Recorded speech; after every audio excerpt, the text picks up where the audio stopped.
महाराष्ट्रातील जळगाव शहर धार्मिक परंपरा आणि संस्कृतीने ओतप्रोत असलेलं ठिकाण। दरवर्षी इथे साजरा होतो एक दिव्य सोहळा, श्रीराम रथोत्सव। या उत्सवाची सुरुवात सन 1872 मध्ये सद्गुरू श्री आप्पा महाराज यांच्या प्रेरणेने झाली। आज 150 वर्षाहून अधिक परंपरा जपत हा उत्सव भक्तीचं प्रतीक बनला आहे। हा सोहळा फक्त धार्मिक नाही, तर जळगावच्या इतिहासाचा आणि एकतेचा अभिमान आहे।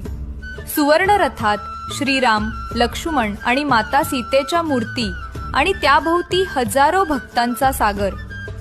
दिवे, रांगोळ्या आणि जयघोषांनी वातावरण भारलेलं असतं। पूर्वी बैलगाड्यांवर सजवलेला रथ आज प्रकाश आणि फुलांनी सजवलेल्या दिव्य रूपात फिरतो आणि प्रत्येक रस्त्यावर उमटतो एकच स्वर, जय श्रीराम। श्रीराम रथोत्सव भक्ती, परंपरा आणि एकतेचा सोनेरी अध्याय। अशाच व्हिडिओसाठी फॉलो करा